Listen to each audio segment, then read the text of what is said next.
ನಮ್ಮನೆ ಯುವರಾಣಿ, ಹೇ ನಮ್ಮನೆ ಯುವರಾಣಿ.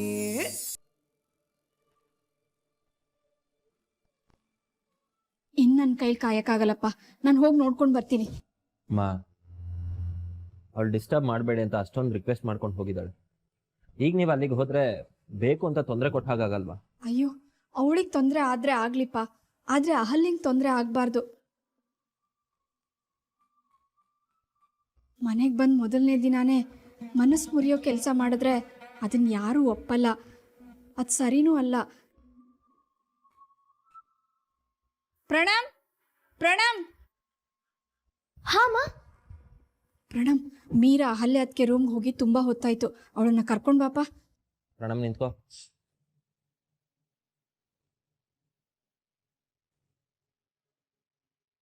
ಅಮ್ಮ, ಮೀರಾ ಮೇಲೆ ನಿಮ್ಗೊಂಚೂರು ನಂಬಿಕೆ ಇಲ್ವಾ? ಅವಳು ನಂಬಿಕೆ ಎಲ್ಲನ ಉಳಿಸ್ಕೊಂಡಿದ್ದಾಳೆ, ತಪ್ಪು ಮಾಡಲ್ಲ ಅಂತಾಳೆ.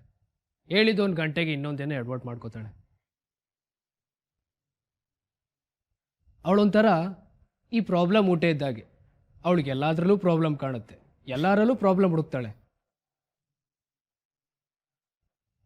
ಹತ್ಗೆ ಜೊತೆ ಮಾತಾಡಕ್ಕೆ ಹೋಗಿದ್ದಾಳೆ, ಏನು ಚಾಡಿ ತರದೆ ಹೋದರೆ ಸಾಕು. ನಿಜವಾಗ್ಲೂ ಹೇಳ್ತಾ ಇದ್ದೀನಿ, ನೀವೆಲ್ಲರೂ ಮೀರಾನ ತುಂಬ ಅಂಡರ್ ಎಸ್ಟಿಮೇಟ್ ಮಾಡಿ ಮಾತಾಡ್ತಾ ಇದ್ದೀರಾ. ಅವಳು ಯಾವತ್ತೂ ಯಾವುದಕ್ಕೂ ಯೋಚನೆ ಮಾಡದೆ ರಿಯಾಕ್ಟ್ ಮಾಡಲ್ಲ ಕಣೋ. ಬೆರಳನ್ನ ಮುಂದೆ ಮಾಡಿ ಒಂದು ಯಾವುದೋ ಬೆರಳನ್ನ ಇಟ್ಕೊಂಡು ಹೀಗಾಗತ್ತೆ ಹಾಗಾಗತ್ತೆ ಅಂದರೆ ಯಾರು ಒಪ್ಪುವಂಥ ಲಾಜಿಕಾ? ನಾನ್ಸೆನ್ಸ್ ಅನ್ಸಲ್ವಾ? ನಿನಗೆ ಹಾಗೆ ಅನ್ಸ್ಬೋದು, ಆದರೆ ಎಲ್ರಿಗೂ ಅಲ್ವಲ್ಲ. ಪ್ರಣಮ್, ನೀನೇನೋ ಮಾತು ಕೇಳ್ಕೊಂಡು ನಿಂತ್ಕೊಂಡ್ಬಿಟ್ಟೆ, ಹೋಗೋಳನ್ನ ಕರ್ಕೊಂಡು ಬಾ. ಸರಿ ಅಮ್ಮ. ನಾನು ಹೋಗಿ ಲಕ್ಷ್ಮಿಯವ್ರು ಹೇಗಿದ್ದಾರೆ ಅಂತ ನೋಡ್ಕೊಂಡು ಬರ್ತೀನಪ್ಪ.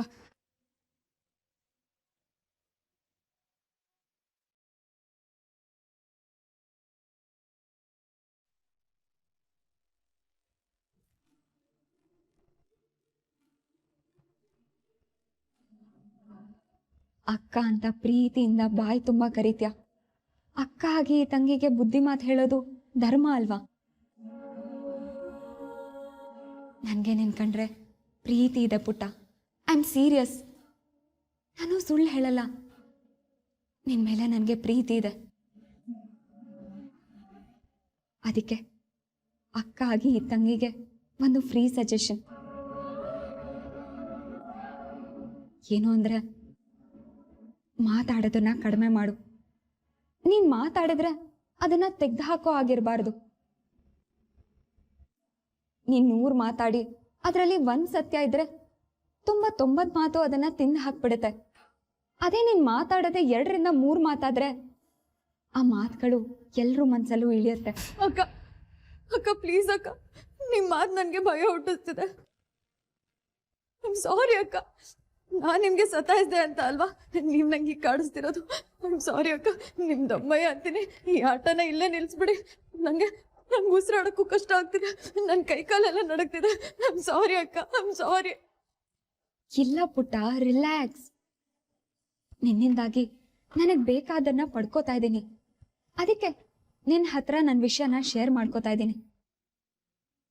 ನಿನ್ನ ಬುದ್ಧಿವಂತಿಕೆ ನೋಡಿ ನನಗೆ ತುಂಬಾ ಖುಷಿ ಆಯ್ತು, ಹಾಗೆ ಭಯನೂ ಆಯ್ತು.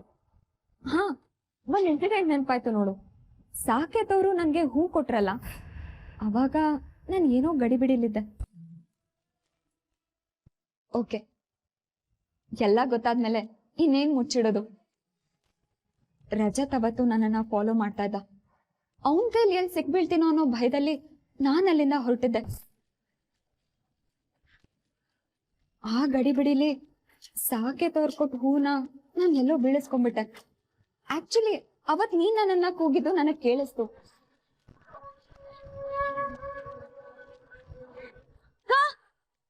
ಇವ್ರಿಗೇನಾಯ್ತು? ಯಾಕೆ ಈಗ ಹೋಗ್ತಿದಾರ? ಕೂಗ್ತಿರೋದ್ ಕೇಳಿಸ್ತಿಲ್ವಾ ಅಥವಾ ಕೇಳಿಸಿದ್ರು ಹಾಗೆ ಹೋಗ್ತಿದಾರ? ಅಕ್ಕ, ಅಹಲ್ಯ ಅಕ್ಕ, ಅಕ್ಕ, ಅಕ್ಕ ಹೂವು.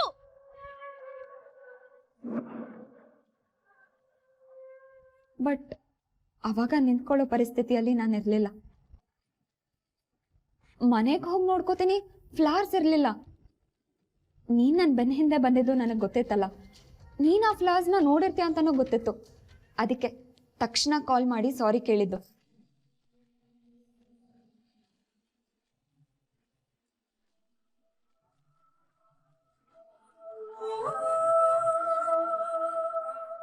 ಮೀರಾ, ನಿನಗೊಂದು ವಿಷಯ ಹೇಳ. ಈ ಮದ್ವೆ ವಿಷಯದಲ್ಲಿ ಎಲ್ಲ ಹೀಗೆ ಆಗ್ಬೇಕು, ಹೀಗೆ ಆಗತ್ತೆ ಅಂತ ನಾನು ಅನ್ಕೊಂಡೇ ಇರ್ಲಿಲ್ಲ. ಆದ್ರೆ ಎಲ್ಲನೂ ನನ್ ಪರವಾಗೇ ಆಯ್ತು. ನಿನ್ನಿಂದಾಗಿ ನನ್ ಮದ್ವೆ ಕ್ಯಾನ್ಸಲ್ ಆಗತ್ತೇನೋ ಅಂತ ಭಯ ಆಗಿತ್ತು. ಆದ್ರೆ ಕೊನೆಗೆ ನನ್ ಮದ್ವೆ ಆಗಿದ್ದು ಕೂಡ ನಿನ್ನಿಂದಾನೆ.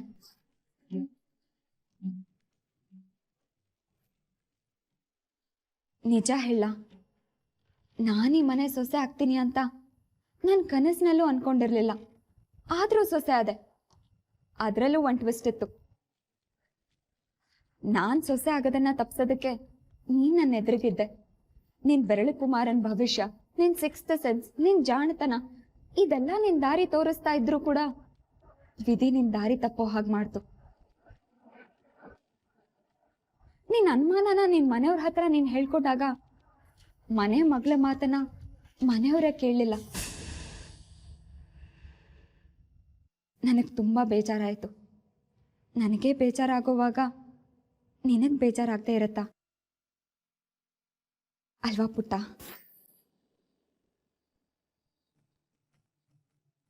ಅಕ್ಕ ಅಕ್ಕ ಪ್ಲೀಸ್, ನನ್ನ ಹಾರ್ಟ್ ಬೀಟ್ ತುಂಬಾ ಜೋರಾಗಿ ಹೊಡ್ಕೋತಿದ್ದೆ. ಈ ಪ್ರಾಂಕ್ನ ಇಲ್ಲೇ ನಿಲ್ಸ್ಬಿಡಿ ಅಕ್ಕ. ಐ ಆಮ್ ಸಾರಿ, ನಾನು ಸೋತೋದೆ. ಎಷ್ಟು ಮುಂಚೆನೋ ನೀನು. ಹ, ಇದು ಪ್ರ್ಯಾಂಕ್ ಅಲ್ಲ ಅಂತ ಹೇಳ್ತಾ ಇದ್ರು, ನೀನ್ ನಂಬ್ತಾನೆ ಇಲ್ವಲ್ಲ.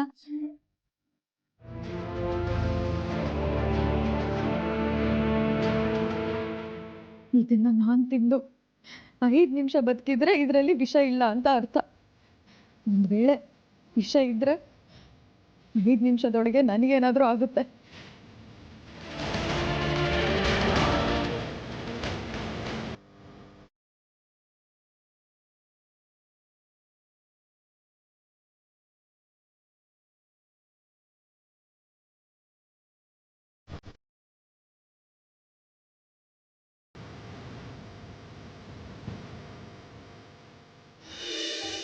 ಮೈಯೆಲ್ಲ ಒದ್ದೆ ಲವಲ್ಲಿ ಬಿದ್ದೆ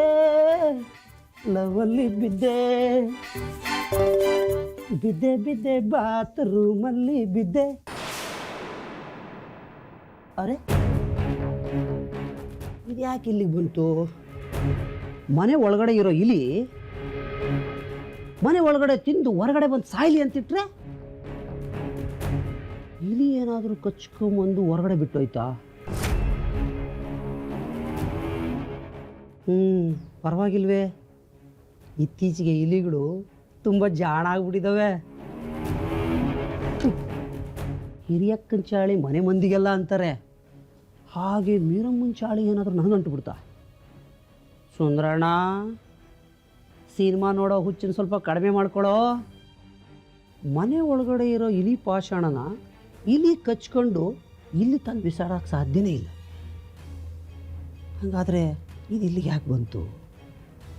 ಇದನ್ನು ಯಾರು ಇಲ್ಲಿ ಬಿಸಾಡಿದ್ರು?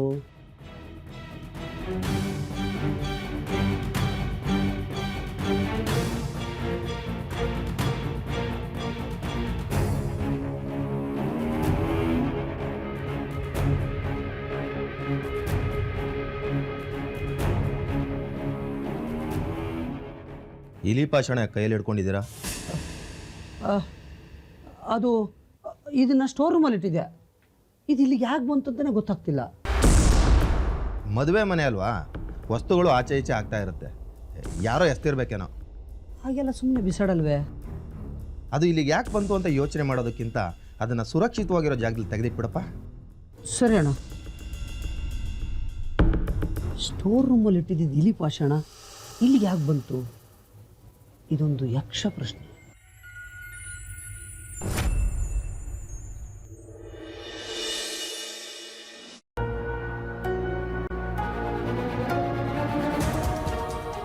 ಅಕ್ಕ ಹೇಗಿದ್ಯೆ?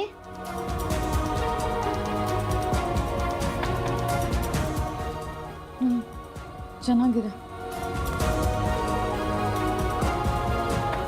ನಮ್ಮ ಮೀರಾ ಚೆನ್ನಾಗಿದೆ ಅಂತ ಹೇಳಿದ್ಮೇಲೆ ಮುಗೀತು. ಅಡುಗೆ ಸೂಪರ್ ಆಗಿರುತ್ತೆ. ಅಕ್ಕ ಈಗ ಭಾವಂಗ್ ಬಡ್ಸು, ಈಗ್ಲೂ ಬೇಡ.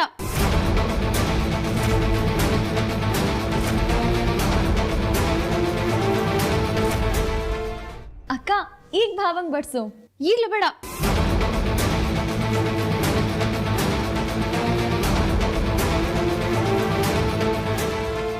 ತಲೆ ಕೆಟ್ಟಿದ್ದೇನೆ ನಿನಗೆ. ಮೊದಲು ನೀನೇ ತಿನ್ಬೇಕು ಅಂತಂದೆ, ತಿಂದು ಚೆನ್ನಾಗಿದೆ ಅಂತನೂ ಅಂದೆ, ಮತ್ತೇನೆ ರಗಳೆ ನಿಂದು? ಅದು 5 ನಿಮಿಷ ಆದ್ಮೇಲೆ ಒಳ್ಳೆ ಮುಹೂರ್ತ ಇದೆಯಂತೆ.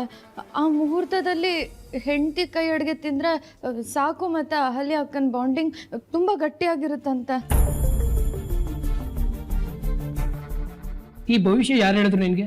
ನೀನು ಬೆರಳು ಕುಮಾರನ? ಅದೆಲ್ಲ ನಿಂಗೆ ಯಾಕೋ? ನಾನು ಎಲ್ಲೋ ಕೇಳಿದ್ದೀನಿ, ಅವರು ಹಾಗೆ ಹೇಳಿದ್ದಾರೆ, ಹಾಗೆ ಆಗಬೇಕು. ಮೀರಾ, ಹಾಗೆಲ್ಲ ಹಠ ಮಾಡಬಾರ್ದು ಕಣಮ್ಮ. ಅಲ್ಲಮ್ಮ, ಅವಳ ಮಾತು ಕೇಳಬೇಡಿ, ನೀವು ಬಡಿಸಿಮ್ಮ. ಇರಿ, ಇನ್ನೂ 1 ನಿಮಿಷ ಆಗಿರೋದು ಅಷ್ಟೇ. 4 ನಿಮಿಷ ಕಾಯೋದ್ರಿಂದ ಏನು ಸಮಸ್ಯೆ ಇದೆ? ಮೀರಾ, ನೀನು ಇದನ್ನೆಲ್ಲ ನಂಬ್ತೀಯಾ? ಎಲ್ರೂ ತಮಗ್ ನಂಬಿಕೆ ಬರೋ ಅಂಥ ವಿಷಯಗಳನ್ನ ನಂಬ್ತಾರೆ. ಬೇಡ ಅನ್ನೋದು ಬೇಡ. ಇನ್ನೊಂದು 3 ನಿಮಿಷ ಕಾಯೋಣ. ಇನ್ನೆರಡು ನಿಮಿಷ. ಇನ್ನೆರಡೇ ನಿಮಿಷದಲ್ಲಿ ನನಗೇನಾದರೂ ಆಗಬೇಕು. ಮೀರಾ, ನಿಂದ ಅತಿ ಆಯ್ತು. ಅಲ್ಲೇಮ್ಮ, ನೀವು ಬಡಿಸಿ. ಅಮ್ಮ, ಇನ್ನು 1 ನಿಮಿಷ ಇರಮ್ಮ. ಅದಕ್ಕೆ ನೀವು ಈ ಕೋತಿ ಮಾತು ಕೇಳ್ತಾ ಇದ್ದೀರಲ್ಲ, ಬಡಿಸಿ. ಮೀರಾ, 5 ನಿಮಿಷ ಆಯ್ತಲ್ಲ ಪುಟ್ಟ, ಈಗ ಬಡಿಸ್ಲಾ?